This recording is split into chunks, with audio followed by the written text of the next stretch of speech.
learn, man. Everything in the beginning will always be in the end, and it goes full circle. I started this podcast right here on the same patio with KDZ a few years back, as well as Jack Frost. Before it became the Platinum Edge, before the late night studio session, it's back to the Nephews Corner. So I got some very special guests here today. We got some projects we're gonna talk about. We got some podcasting, lots of content we doing for our people. I don't even know where to start. Well, speaking of late night, let me ask y'all, how was that late night meeting the other day? Did y'all have a good time here? Hey, we had a great time. We want to just thank you for blessing us to come out and also meet with people from 92.3. For sure. And we had a great moment. We want to thank you for that. And my queen, she had a good moment. She can speak on that too. Cool. Yeah, thanks for the hospitality. For sure. These are my guests, ladies and gentlemen. We're going to start from left to right. I got my brother, Neil Home. That's my cousin. They think we all related anyway. Nephew, my cousin. we got Rob Boyd in the building, the Lucinda boy. Yes, sir. Power couple, husband and wife. And last but definitely not least, because he weighed the heaviest, LB. We ain't talk about no pound. Tell him about the new album really fast. Hey, man, we got the new album dropping, man. Innocent Born Guilty, June 26th. Go grab that thing. It took me 25 years of struggle, man, to give y'all that art. And my blood is all over the pages, right? Right. I hope there ain't no magic you doing with that blood on the paper, man. No, it's, I heard some of the samples. He had the pleasure of playing it for me on Juneteenth. We had another meeting on Juneteenth, so he kind of played some of them joints for me. So, before we get into one of the main projects y'all working on, I just want you two as a married couple to explain. I just want to say rest in peace, first of all, to Mama Snoop. She prayed for me at a time where I couldn't come to my own mother to pray for me. Because of Mama Snoop, her hairdresser, Inga Harden, shouts out to Inga. She used to come check me every time she came to her home, Detroit. And she said, nephew, he got the grub. So she done got the seafood boiled and all of that. And in tradition of Mama Snoop, her best friend and somebody really in charge of her organization is Miss Lucinda Boyd. I just want you to elaborate on your relationship with Mama Snoop. Okay, so I met Mama Snoop a few years back, and she became a good friend, and she asked me if I would edit her book, and we put that book out in 2013. And then she became a board member on our organization, the Screws to Hold Me Back, and we've been just working since then. After she passed, we got with Papa Snoop and just kind of kept it going. So now, I'll let Rob explain a little bit about what we're doing. Yeah, because how did it go from Mama Snoop to Papa Snoop? It's all in the family. Well, they all were raised in Mississippi. We gonna get into that a little bit later. But anyway, Mom had passed. We was invited out to the home going, we went to California to the home going, and man, it was a very sad moment because we had just she had a one party prior to that. Yeah, I missed the 70th birthday party. 70th party. She was very happy. You know what I mean? It was at Snoop and his wife compound, and everybody had a good time. Mom went home that night. She had a great time. We helped her count up Christmas gifts and count her cards and things like that. A couple of days we came back, you know what I mean, to AZ, and the next thing we heard, Mom had a heart attack, and that crushed us. So, that was going on for a while because they were trying to make sure something could be done. Yeah, we miss Mom, we love her and everything. So we just thank God that we had a 10-year friendship with Mom. Like the Queen said, she sat on our board, and at her burial ground, we met Papa Snoop. And like I said, God works in mysterious ways because you don't go around to meet anybody. Right. You know, it's God's work and His plan, His grace and mercy entwine you with all the people you need to meet in life. That's right. Whether it's good or bad, and at the end you got a choice, and sometimes you might have a great opportunity. Right. So we met Pop, and we said, "How y'all get here?" You know, we was like, they sent the band to take everybody from the hotel to bring to burial ground. Okay. So Pop said, we're not going to come over with me, and then you can get back into the compound quicker. Gotcha. So he just started asking me where I was from. I told him I was from the D, and he was like, wow. He Said, I knew you from D out of Benson said something to you. That was our mailman over here on the east side. So again, he gave me his number. He said, take the number down, let's keep in touch. This was October 2021. So we done kept in touch this whole time. We built a great relationship.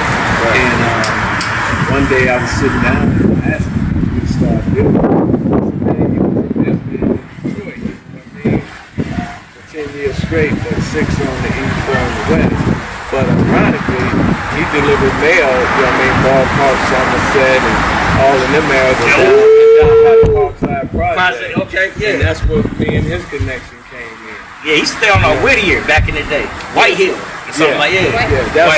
That's how our connection came in. And man, once we found out that, we just started reminiscing and asked him to be on Trapped in the Hood episode 8 because he knew about Detroit. Yeah. And he agreed to be on that episode. But then we kept building. And one day I'm sitting downstairs and I'm like, man. I said, he was the mailman in our city. I said, fuck it, I'm gonna come over to Detroit mailman. And then I say, then I called Pop and I said, man, you know, I know you wanna agree to be on episode 8. I said, but how about if we just do a feature documentary on you? You know what I mean, Detroit mailman. And he agreed for me and the Queen to produce that. And it was like a great feeling because I just felt that once again, God don't make no mistakes, man. You know what I mean? Well, let's jump right into the DVD and the documentary and just get into the film, my brother. How do you compete with a lot of these stories that are out with somebody so story worthy to be featured on? What makes this? I know it's special because I'm biased. I had probably a 10-year relationship with him, right? So I know it's gonna be dope. But what are some things you want to cover in his life that you know that's gonna make the film more special? Well, first of all, the film gonna be more special because you got two great people like me and my queen that's producing it. Number one, you know what I mean. Number two, it's gonna be a great thing and a great honor to work with Papa Snoop just like we did with Mom. It's like building with Papa Snoop, man, just straight down regular cat, man, you know. And we related to a lot of different things, and we do relate to a lot of different things. Right. Him coming from that era as a mailman, and then being in my hood. Damn, and your hood got a lot of real heavy hitters. Is that how you and White Boy Rick formed a relationship back in the day? How did he get involved with the film project? Well, you know, White Boy Rick, I've been doing this since 13 years old. So we come up together. You know, he's sponsoring the event. It's going to be 3 premieres. Okay. Detroit, California, and Arizona. Nice. So, yeah, White Boy Rick is sponsoring the premiere that's going to be here. Awesome. Papa Snoop. Like I said, with us, it's just all about giving back and doing the right thing in life. And through this documentary, just showing how Papa Snoop put in 25 years of work. That's right. Working man. That's right. That's right. Punched the clock and retired. When I was younger, I didn't understand about the working guy. You know what I mean? I thought that was happening. But as I got older, I realized, see, if you keep working and keep punching that clock, and at the end of that last clock, you got some the rest of the clock. I didn't understand that too. That's all. I'm like, wow. You mean to tell me you can work, retire, and get paid for the rest of your life? The young cats need that message. Yeah, I had to learn that the way. So, hey, I'm telling all you young homies and some of you older people, I mean, hey, man, get your trade out there. College ain't for everybody. Get your trade because whatever trade it might be, it's going to take care of the rest of your life. People need plumbing. People need electricity. People need building. I mean, it's a real world out here. Years ago, they didn't have social media. They didn't have nothing that could help the younger generation or the fellow man. You know? So coming from where we come from, we come straight from the ghetto. You know, that was a hard move right there, but a lot got out of that. You know what I mean? And you can't really go on where you're from and where you live at. You got to go on what you're trying to be in life.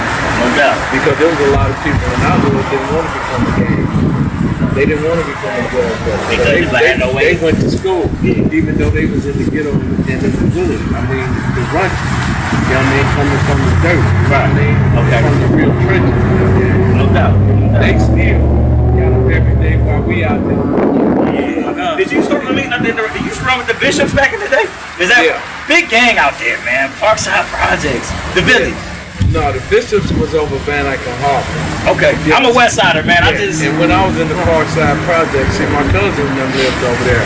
Okay. You know what I mean? Gotcha. And that's how I would go back and forth all the time. Word. Because I could go all through the city because big as my family was, everybody knew my cousins and everything, and everybody was connected to different sets and shit like that. Word. You know what I mean? So we come up like that, you know? No doubt. And it's like life was good, man, until people just started killing each other and dropping each other, robbing each other, taking. And that's how the 80s turned out, man. And it turned out to be real crazy because a lot of us had come up from the mud. Yes, You know, sir. we didn't meet each other in school.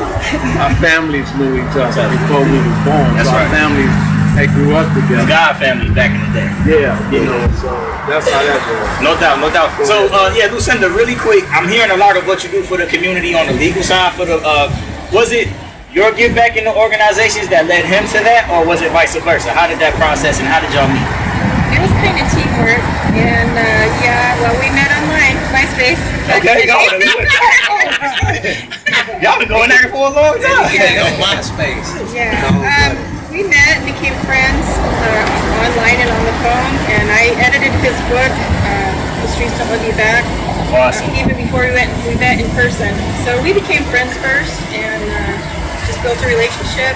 And our goal was to take the experiences that he had in life and the ones that I had in life, because a lot of them weren't that great. Right. But we overcame them, and we wanted to educate the youth and teach them lessons that, you don't have to go through these things. Absolutely. You don't have to, have all these hardships and struggles. Just do the right thing, find the right person to be with and work with, and you can accomplish it. Yeah, you hit a real important point with The Streets Don't Love You Back. So was it the book before the actual platform? It was about the same time because we were talking as I was editing the book, and and that's when we kind of decided. I told him, you have your experiences and I have mine. He had to live the street gang drug life, and I was sexually abused as a young girl and lived through the guilt and shame and the hardship of trying to survive that. Started drinking beer at age 13 and went through the years of that. So. I did a lot of wrong after that too, looking for love in all the wrong places and just trying to find myself. No doubt. And so with our struggles and our stories, we wanted it to be to help other people, to share what we've been through and try to make a difference in this world. And so it all came about the same time. Cool. We decided we wanted to make a difference. Make it different, for sure. Yeah, well, I really want to elaborate on my platform, you guys' platforms. I got two important gentlemen in the house tonight. One that's involved in the music business. He is episode 12 on Streets Don't Love You. 9. I got it reverse. Yeah. I'm a junkie of the show. I'm glad y'all came to pop up on me, man. Right. Yeah, I got that through Inga as well. Tell us about your episode and just briefly your music background and what it took to make this album into Definitely. L Billy 448, aka Leon Benson. I'm an exoneree, and I've been working with The Streets Don't Love You Back for 12 years. I met Rob Boyd and Lucinda back in 2013, and they allowed me to platform my show. And I mean, my story on that show, and it gave me a lot of positive feedback, a lot of exposure, to the media, and I believe it was very instrumental in helping me obtain and take my freedom back, get my exoneration, because it validated me. You got different type of allies. You got allies that's mentors, that's team players, that's fans. Right. These are my mentors because mentors, they put their neck on the line for you, and they took a chance on me. And we here. So that's how I got involved with working with them. We did other, internal prison stuff with their intervention program, other things that they had going on. I was able to facilitate and teach that particular program and implement it in the Indiana Department of Corrections. So anybody that got The Streets Don't Love You Back in Indiana prisons, it comes from your boy LB 448. You already know. Right on. So that's our relationship. So they knew it, and I got exonerated. it was only fitting, you know, that I rock out with the people that was there with me from day one. You know, Rob and Lucinda. We had the opportunity. I was in Phoenix. I went out there to their house. You know, it was an epic meet, a full circle thing. Hey, as the brother Nephew said, full circles are real. And it was a full circle. Now they back, you know, in Michigan in the D. They had a chance to come out, you know, to my place, you know, meet my sister, meet my queen. And we got to politic and build again, and this relationship steadily grow.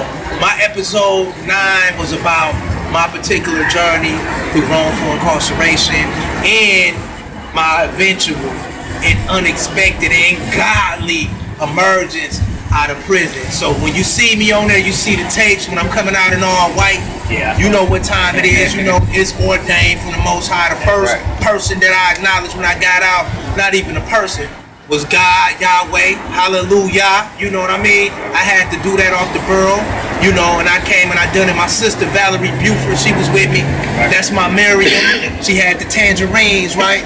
We knew what time it was, right? So I got a chance to get back with Lucinda and Rob and do this, and I feel very thankful to you guys for allowing me to do that. Outside of that though, I've been blessed to be able to give y'all some music. You know what I mean? You know, Innocent Born Guilty, right? Innocent Born Guilty is out June 26th. Along with the major podcast Suspects, 5 Shots in the Dark on Amazon. Go check it out. 8-week series. They rocking with my album. They promoting it. But also, you know, it's a great album because this is the first time, man, that an exoneree come out and spot on about the injustice system. That's right. And about, you know, wrongful incarceration, but about the struggle of people that's in these communities, these urban communities, right? Mass incarceration, it affects hip hop, like for real. Mass like slavery, so, why shouldn't somebody, you know, give you the message from hip hop? And that's what I'm doing. And I want you guys to go out and listen to it. It's a real record. You know, I'm something like I'm LB 448. There's nobody else, I right? ain't thinking nobody you sound like. I don't sound like nobody. Hey, it's iconic. Yeah, hey, don't do that, nephew. Look, I'm telling you the rip. my hand look almost fell off the seat. My hand got Look, big, right? you gonna make Tragedy Gaddafi come out of retirement. That's what I want to do, right? Roughly remind just the content. That's the content. Speaking of content, also his episode was definitely, you had episode 12. Yeah, I'm episode 2. Tell me more about what I didn't see on the episode for the people just now. Man, it's just a tap in, man, with y'all friendly baby, me and Cousin Neil, man. You know, a lot of my stuff wasn't, you know, I didn't have a jack when I was in there, unlike certain people, man. So, you know, I wasn't able to stay so up to date and current with a lot of stuff that was going on. I'm still kind of old fashioned in my way. He didn't want that contraband. You know, well, no, I'm with the contraband, but, you know, it's just levels to these facilities. Yeah. You know, it's a difference between the NDOC and the Indiana Department. You know what I'm saying? So, Okay. But my point being is that, you know, I'm more of a whole fashion type of worker. You know what I mean? Yeah, you know, indeed. I keep a lot of my stuff low key and private, and I come out with dynamite. Right. Like I'm the guy that did 15 years in prison for a crime they committed, and self-relegated my way out. Right. I have an attorney or a law firm, and then I had to Representing yourself. I had to write letters. I had to build. I had to build off my truth. You know what I mean? You know, I'm from Ypsilanti. That's Washington County, right next door to Wayne County, right 30 minutes away from the city. Yeah. You know, but at the same time, you know, it don't matter where you're from. You know, it's not about where you're from, it's what you're made of. Human beings is on earth. We all come from a bloodline. From all of us to be here living today, we come from a womb. We come from a mother that was living. That's right. So we part of a chain that still exists. That's right. My people strong. You know, even though my people did me in, you know what I mean, I'm stronger than that because you know what I mean, I'm a surviving link. Right. So my father, you know what I mean, you know about my situation, if you watch my story, episode 12, you will know that I'm the exoneree whose father framed him for the crime. It took me, you know, my father, you know, came to the courtroom and convinced the people that it was me. And of course they believed it, even though I had my mother and my other people saying it wasn't me. I was already a problem child. I was already living wrong. So that did me no justice. My ways was already. It's like a repeat offense kind of. Well, they framed me because I never did nothing like that crime, which was already conspiracy. But I was already troublesome. He was in the system. I was already in the system, the injustice system, the digestive system, like they said. Because all you do is eat us up. Yeah, no, that's why I wanted you to elaborate on the episode. Before we wrap it up, just one more run on what we got upcoming for The Streets Don't Love You, and also really quick, just your other show. We got, once again, I want to plug Detroit Mailman, Papa Snoop. Be on the lookout for that. Like I say, we're going to have 3 premieres, Detroit, Cali, and Arizona. And we loving everybody. Detroit, stand up. Cali, stand up. Detroit, Arizona, stand up. We want to thank all the postal people throughout the world. You dig what I'm saying? The mailman and the mailwoman. This thing is serious. And we're about to show all the mail people love around the world. We ain't forgot you for being a foot soldier. Man, that's an incredible job. And I didn't realize that until I got older. When you can get the mail to the people, rain, sleet, and snow, and you can retire from that job. Didn't you have a perfect attendance or something like that? Man, life is good. Yeah. Something about, I used to hear all the stories and stuff like that, man. So that's it, ladies. Yeah, no, we still building, man. Yeah. Talking about Snoop Dogg, that. He don't take no days off. I'm assuming that's where he get it from. So Yeah. Papa Snoop, this is kind of like the untold story because it's never been told. There's a lot of people that don't even know who Snoop's dad is because he was always there, but he was in the background. So, they moved from Mississippi. He grew up with Snoop's mom. All the families knew each other. They grew up. They all moved to California. His dad went to Vietnam. He served in the military for 2 years, but he spent almost a year in Vietnam. And then he came back and got a job at the post office in LA. And he worked there for 15 years. And then because his friends were coming back to Detroit, he transferred to Detroit with them and was here for 10 years. And he would have retired in another 6 after that. But when Snoop caught that murder case in LA, he retired early to go back and be with his son and to help his son. And so he stayed in LA, but he has a place in Georgia and kind of goes back and forth from California to there. Right on. Yeah, that's my guy right there. It really, when you see how cool Snoop is, you can only imagine where it came from. You know what I mean? So, his parents are laid back. Nice. Mama Snoop, man, used to pray for me. You know what I'm saying? Yeah, the real mother of the community. That's the community family. Yeah. Anybody else want to shout out mom and dad before we head out? I know you get to see your mom tomorrow, Rob. Spend some time with her before you head out. Anybody want to give me a shout out? Man, much love to my mom, my whole family, man, and all my people out here in Detroit, man. My homeboys from ground up to the people I've met along the way, man. Shout out to the Parkside Project, both other Crews for Life, cousin Daryl Fab, Slick and Jake. Passed on, didn't get a chance to see me close in the game on the right side, but I'm out here doing it because I broke the curse. Yeah, that's what it's about. A lot of people with me. Love that. You know what I mean? So I ain't violent no more. Right. I ain't out here You gotta doing be. none of that because God blessed me to change the mindset. And I walked away from that life, so I'm feeling good. Yeah. Just another thing too, it's going to be announced, we're not sure of the date yet, but when we do have the premiere in Detroit, it's going to be sponsored by the 8th White Boy Rip. So just stay tuned, we'll be putting more information out. There it is. Lou, I need you to be my co-host. I completely forgot that. I apologize, ladies and gentlemen. LB, any more shout outs? Hey, definitely. I want to give a shout out, man, to my queen mother, Yvonne Buford. Definitely, she been a spiritual staple in my life. My queen sister, Valerie Buford, who definitely been my Miriam, rolling out with me, and all my supporters from the Streets Don't Love You Back to the San Francisco School of Law, right? To Shannon Coleman out of Philadelphia, and so many other people that helped me to exoneration. I want to holler out to Flint. Let's go. Flint, Flint. I'm a Flint product. Much love to Detroit. We building. I love the D. We in the D. It's all family. I want to give a shout out to the Everly Collective out in Flint, Michigan, doing big things out in Flint with the Wellness Center. Yes, sir. So, y'all tap into that, hey, common unity equals community, and that's what we about. Full circle with Nephew. Man, can I put that in my speech? Yeah, get yours in, man. Shout out my mama. Word up. My sister, man. They held me down. The whole Innocence Network, man. Listen, man. And then listen, man. Shout out my dog 423 T-Dot. Probably 2, 3 T. Excuse me. You know what I'm saying? Ain't just fine. It's just Tupac. You know what I'm saying? Be on the lookout for that music. Oh, you know I'm from Ipsy. Yes, sir. I'm gonna hold it down for the white man. You know, the finest. You know what I mean? And Arbor, A-Square. You know what I mean? They can hang too. You know what I mean? But yeah, much love to everybody, man. Y'all stay on the lookout, man. We gonna push this music. We gonna push this culture, man. We gonna save lives and change lives, And man. change Show people lives. the way, man. I really couldn't relaunch Nephews Corner without my people here. Thanks y'all again for having me. Even though I'm having y'all, but thank you for having me. It's really a treat with players and players and when we greet. Yeah. I can't say the other Players people. and partners. Partners. There we go. Players and partners. We gonna see y'all on Platinum Edge. We gotta pay some bills. We gonna get Papa Snoop on Platinum Edge on the next episode. Shout out the whole family. And then we gonna do some behind the scenes. The whole Ronnell family.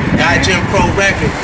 Rest in peace to my man Big Pimpin', man. But the whole we love y'all. We thank y'all for having us. We'll see y'all at the premiere of Detroit's Mailman. Shouts out Living Wealthy Visuals. We couldn't do it without you. Nephews Corner. Peace. I gotta run because I know my boss gonna be on my ass.